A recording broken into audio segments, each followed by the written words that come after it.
Welcome to the Women's Money Wisdom Podcast. I'm Melissa Joy, a certified financial planner and the founder of Pearl Planning. My goal is to help you streamline and organize your finances, navigate big money decisions with confidence, and be strategic in order to grow your wealth. As a woman, you work hard for your money, and I'm here to help you make the most of it. Now, let's get into the show.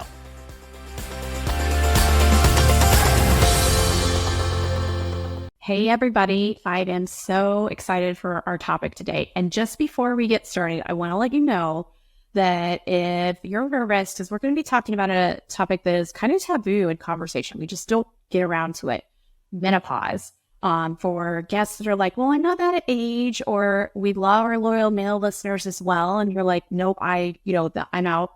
No, please listen in, because this is a topic that if you're not going to go through it in your lifetime or are going through it today, someone you care about is, whether it's your mom, your partner, your siblings, people that are important to you. And I think this is going to be an empowering episode. We're not doctors here, but we're people that are passionate about getting the word out.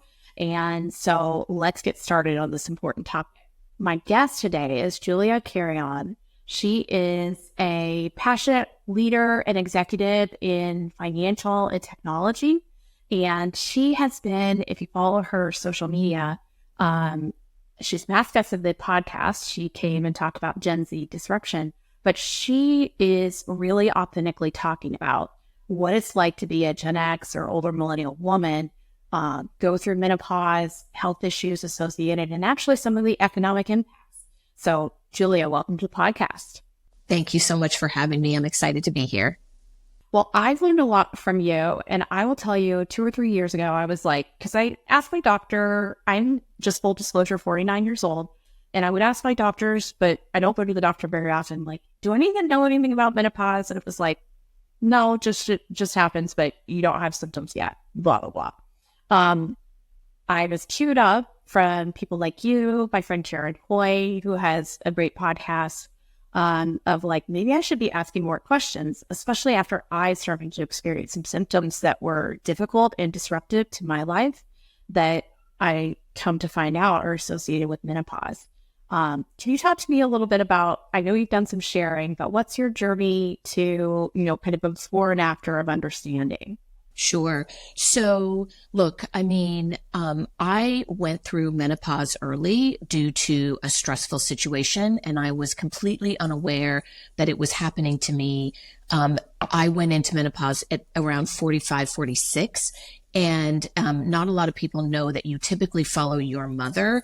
And my mother didn't have menopause until she was 55. So I was a decade earlier than her. It was horrible. I gained 25 pounds. I did not look like myself, and I was severely depressed. And it turns out, Melissa, that this is a common way that women experience menopause, whether it's early or later. We go through it without doctors advocating for us. It so happens that the average OBGYN only gets an hour of menopause training at medical school. And then the compounds that you need, the most common way to get treatment is hormone replacement therapy. They get almost no training on what to even prescribe a woman.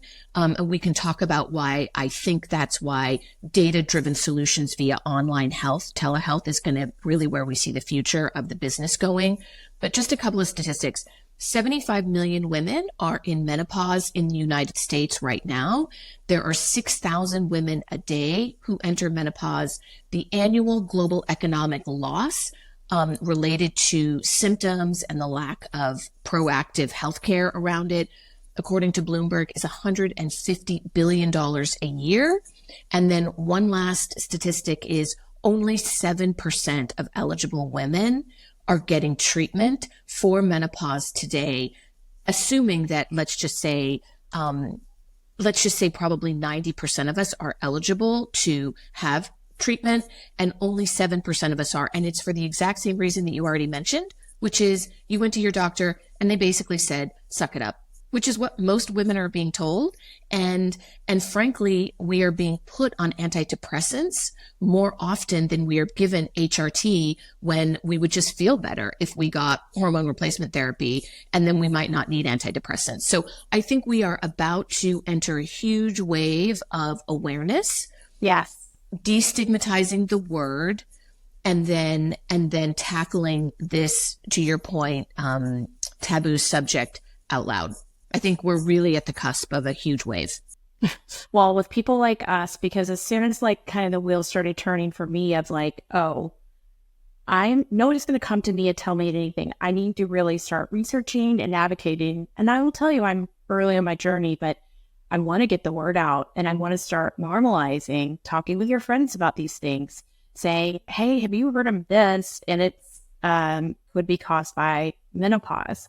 Just as we're starting this, first of all, your numbers were astounding, but I want people to understand, if you are menopausal, that means you have not had your period for 12 months. And perimenopause is prior to that time when you are experiencing hormone changes and kind of getting ready or entering that stage, but you're still having your period. I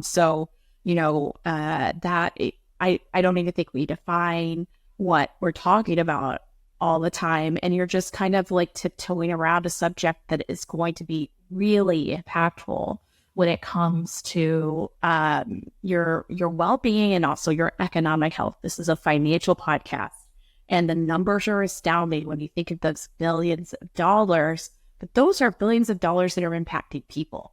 They're impacting people individually. Not only is it depression, but also many women get diagnosed with ADHD during their late 40s or early 50s during menopause. There just is not research on what the associations are. 99% of studies on aging are excluding and do not take menopause into consideration, according to a 2024 article. So we're just not getting the details, and, add to those physical symptoms such as frozen shoulder, hot flashes, discomfort, things that can be, when you're only treating what you're reacting to, you're going to a ton of specialists and just putting Band-Aids on a bigger problem. Exactly. And look, I mean, the other part of it, and the lack of education, to your point, and awareness of what it even is, I'm telling you, 100% of people that I have surveyed don't know this. So if you are getting fertility treatments and you are harvesting your eggs, which an increasing number of millennials and Gen Z intend to do, you are putting yourself into early menopause. And 100% of women that I know that are doing this were not told by their fertility doctor that they should be thinking about potentially replacing their lost hormones early. So, I mean, just the misinformation and lack of awareness is astounding, and it is not doing women any favors. And as you know, I have a huge amount of passion for women in general, and then making sure that, look, I'm not saying that every woman has to have the same treatment, or the same number of women, like in my case, going on hormone replacement therapy was transformative. Not every woman has to do that, but at least know your options, right? And a lot of women are not even given those options. That's true. And, one of the reasons that sometimes our grandmothers got hormones, but our mothers, is because of studies that were done with some cancer association, especially breast cancer, but those studies weren't followed up on, and there may be reasons that it would not be appropriate for you to receive HRT. But having a conversation with a menopause educated physician, which is often a gynecologist, but it's a special subset, and you really have to go look for them. And it's like, there is one gynecologist in the large OBGYN practice that I've always gone to since I have my kids, who is educated on this. She's the only one. And she's not advertising it because she would be inundated. So, you have to really go and look for the people that are going to talk to you about it. My general practitioner said most of the information I learned was because of research my father-in-law did for my mother-in-law about symptoms that she had that we're 20 years too late to treat. So, and it's not her fault. That's just the way that the medical, kind of training goes, is it's like male centric and reproductive centric versus post and aging for women. 100%. Well, tell me, because you have such a unique perspective. You have the personal experiences, you have the passionate, communicative voice, and you have this and you're so locked into generations, and then you have this technology background. It's just the perfect fit. So tell me some of the things that you're seeing that you think may be avenues that our listeners need to be aware of and keep an eye out for. Yeah. So look, I mean, the most transformative thing that's going to happen is destigmatizing the word and then having it become contagious, to your point. Like, you're doing this topic on your podcast will be one more drop in the ocean of people not being afraid to have the conversation. Sally Krawcheck just posted on Elvest about menopause is going to be a word that you can say in the workplace and is going to be expected. And she went viral. And then Joanna Struber at MIDI Health is also, people have said that she started sharing her personal experiences on LinkedIn because of me, because she saw that I was doing it, which is very funny. I don't know. The reality is that more women are coming out, right? And saying this is a natural change of life. So here's what I think is going to happen. Because there is so little data, to your point, those studies are so old and they're so outdated and they have not done a lot of scientific research on that. I believe that these online startups that are able to use AI to mine data in a statistically significant way and mine health protocols and prescriptions in a way that is meaningful will be able to see kind of more appropriate and less conservative treatments that are out there for women. And I think we are in front of a very big sea change. The firms that are out there that are doing it well is Winona, Evernow, and MIDI Health are the three that I would tell your listeners. If you are struggling to get a doctor to pay attention to you, my girlfriend here in Austin has been to 6 doctors. Wow. And nobody will help her. And they use the fact that she's type 1 diabetic as a reason to just say she doesn't get to qualify for anything at Hello, which is actually probably not true. So what I would encourage people to do is to go look at those healthcare companies, because they have to have a physician in charge. You often have to see a clinician either way. And remember, they have access to data that has never, right? If you think about the marketplace, you've had doctors that are captive in communities that have access to very limited information, and they have very likely never mined their data to figure out what's working at scale. And these companies for have that. They don't. Exactly. It's not their fault. They don't. Exactly. So I think there's huge opportunity to lean into tech, AI, and data to see this space really transform.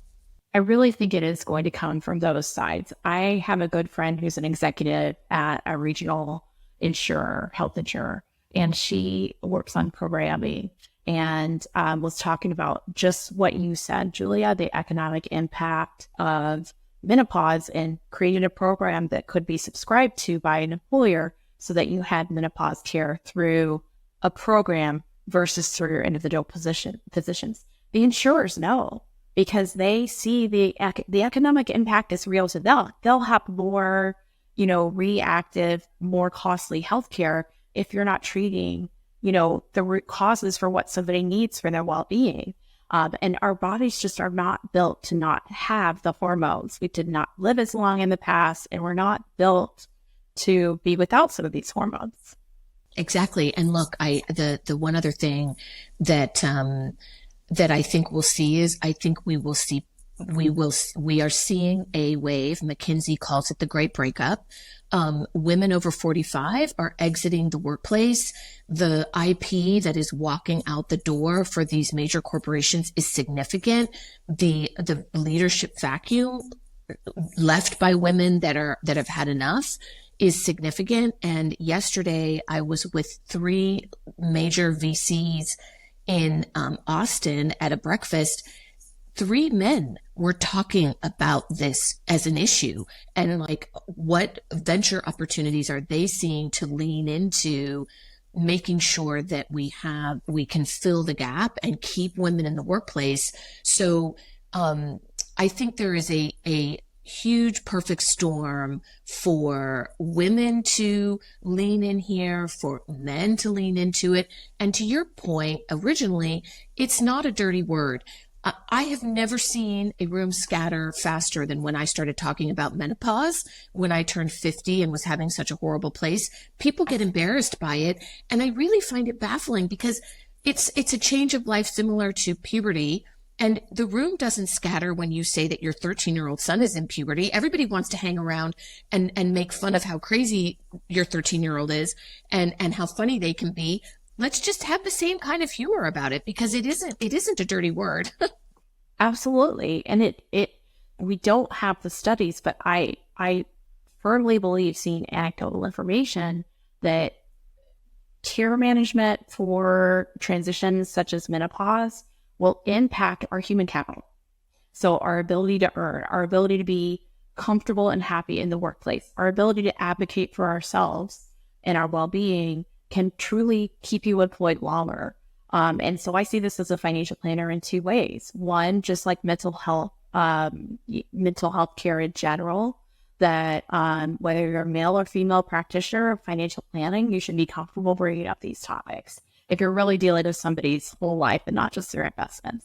And that's going to take some practice, right? Like, that's not something any of us are comfortable bringing up. That maybe a surprise for our clients, but I think it should be something where you're comfortable saying it's okay to invest in some research on your own well-being. And it may be specific to these issues. But two, I have a lot of people who would really just are not being filled up by their careers, and we're retiring them early because they are, they're done with it. They're done with the rat race. They're also not feeling respected, or, kind of they're being put upon. I think generationally, I've really always believed checks. Women are people pleasers, and you just get to the point where you cannot do it for one more day. You're, to use the words of a country song, your give a dams are all out. And, you can insert your own expletive there. But you just, and I'm happy to retire those people and transition them to a higher quality of life. But if you're looking at it from an employer perspective, if you're looking from an economic perspective, that loss of economic output, that loss of the intellectual property, as you're saying, is it's not perfect to just burn those people out, and the ones that can leave, and the rest of them just plod along and quiet quit. So, I really think that a societal commitment to better care and understanding and longevity of careers and longevity of professional relationships is really important. And we've both gone through career transitions ourselves, so we experienced it. I think neither of us would assume at 40 that we'd be sitting in the seats we're in today. Thank God I'm not in elsewhere.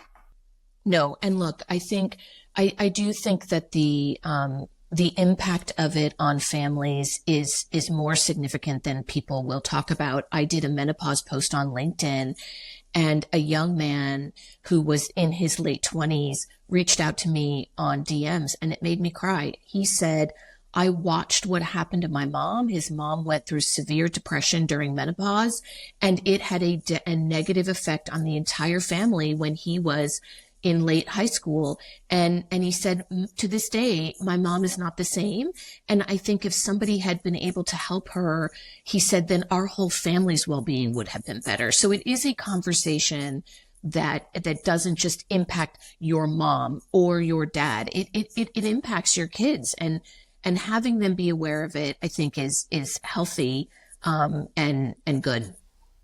Absolutely. So this is something that, like, hopefully this episode can go viral. I hope more than almost any other episode that we can kind of get the word out. And in our resources, we will include links to show notes and things like that. I would mention, by the way, that there was a big push for medical research in the winter last year. I heard about it actually because I have a friend who's an advisor who has a client who was instrumental in this push and announcement, the Biden administration, to put more dollars to researching women throughout their life. And I'll tell you, I'll include links to the show notes, but the press briefing and the fact sheet from the White House indicated, it said the word menopause 14 times in the document. So that's hopeful, but it's decades of research, right? Like we are catching up on, just women's economic power and our leadership.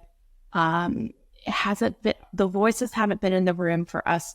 Basically like studies happened on a group of males, and then the medical research was applied to us. Maybe, you assumed that we weigh a little less, so the prescription or dosage or recommendations might be a little smaller.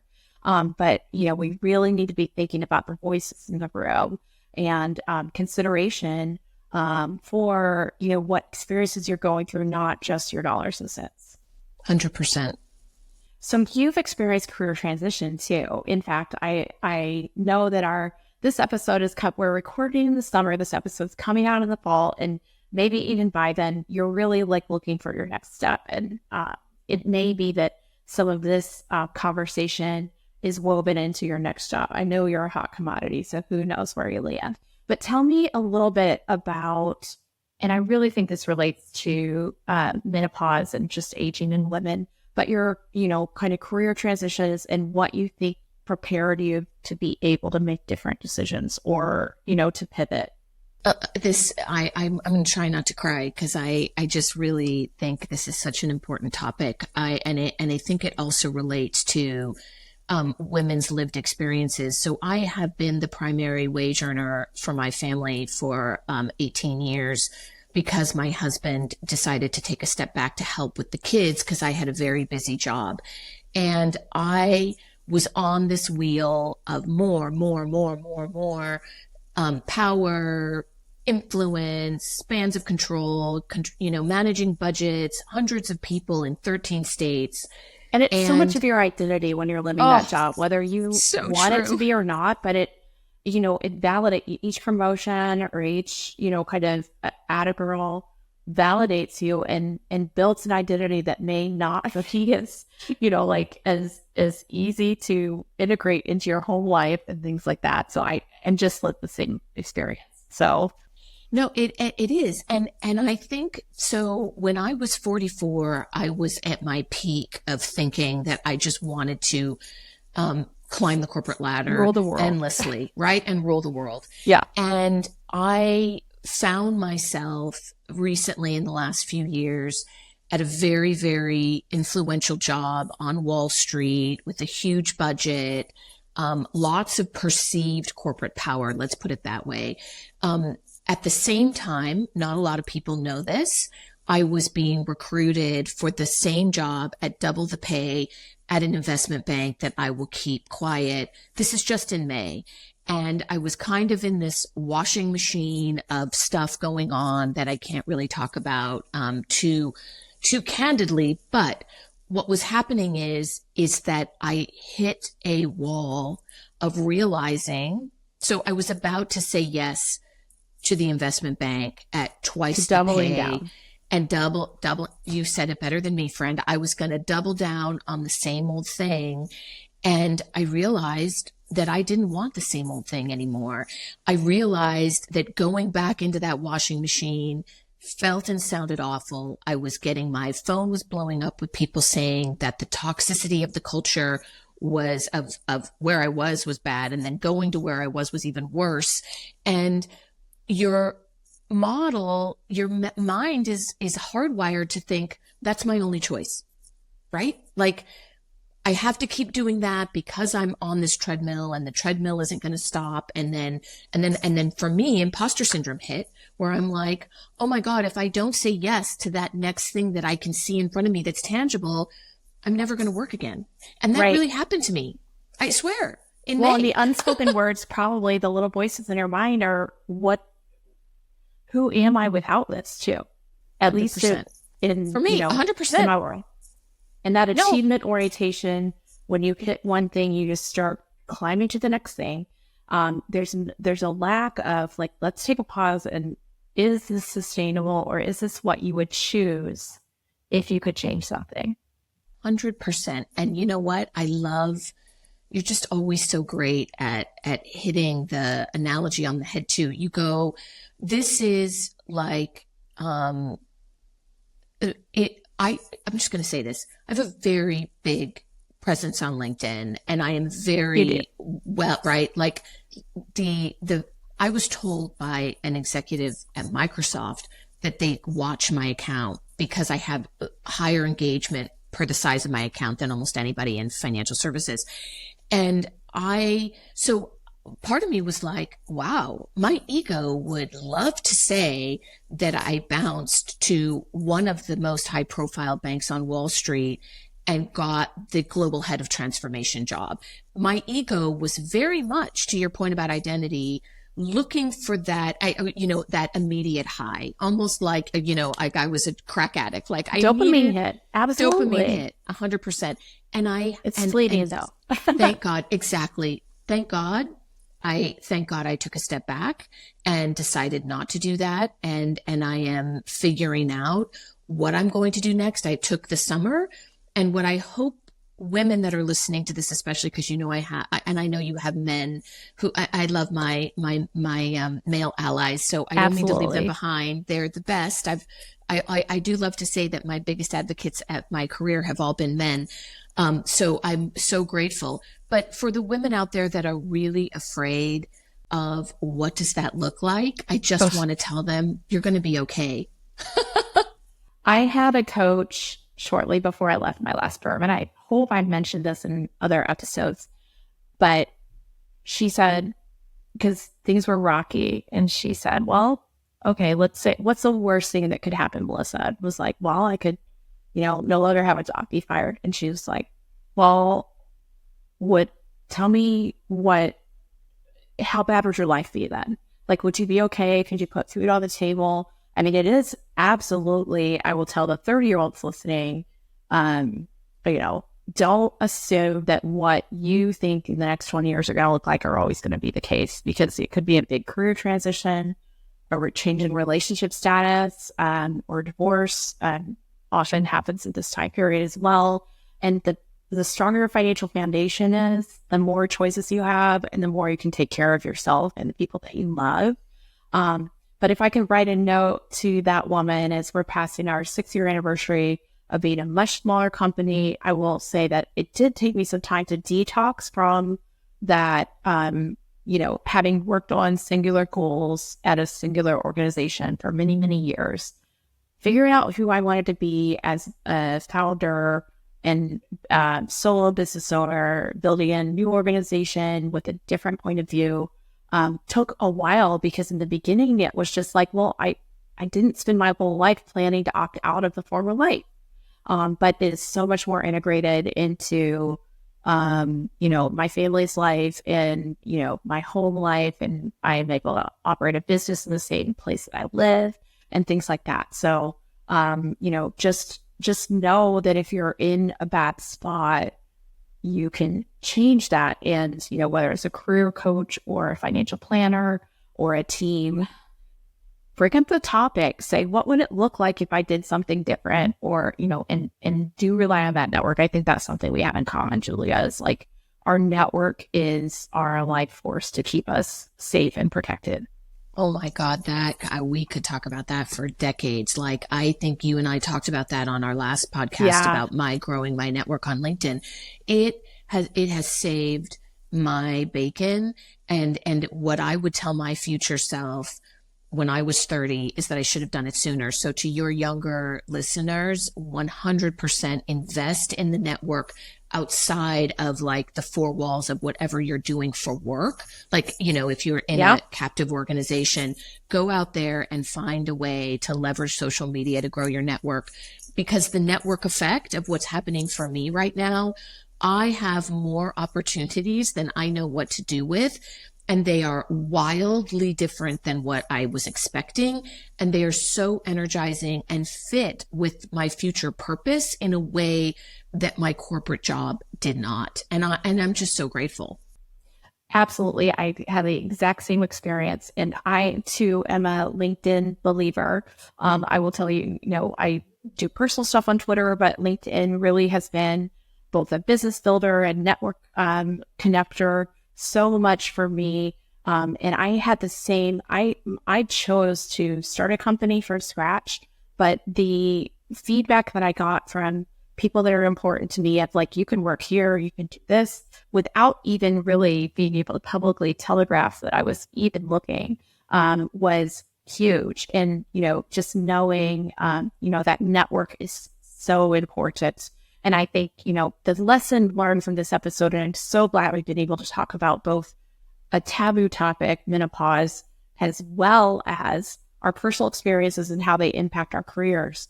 The bottom line is, like, we're not cookies. We are not cookie cutter. We're not all gingerbread men that are shaped the same. You need to be an advocate, whether it's for your money or your health, or I hope both. Getting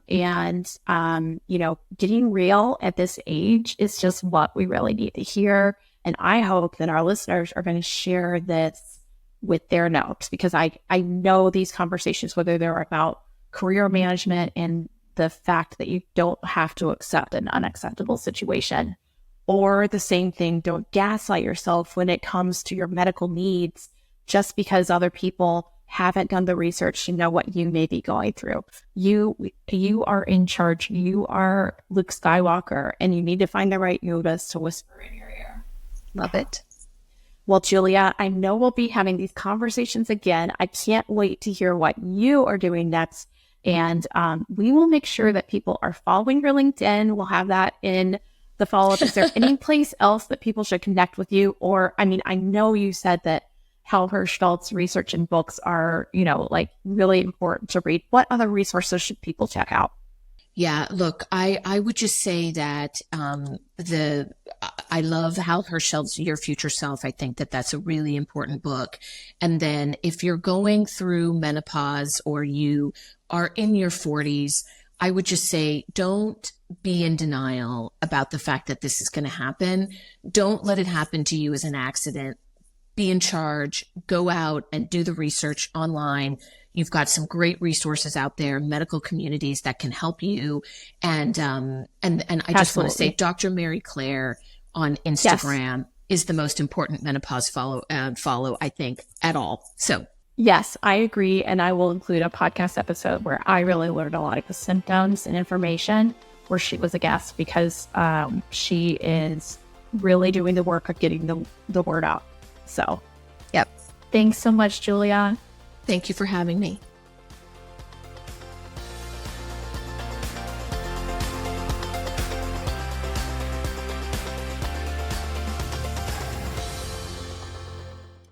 Thank you for listening to the Women's Money Wisdom Podcast. If you found value in this episode, the best way you can support the podcast is to forward an episode to a friend or leave a review. Go to pearlplan.com and the podcast link to get all the resources and links mentioned.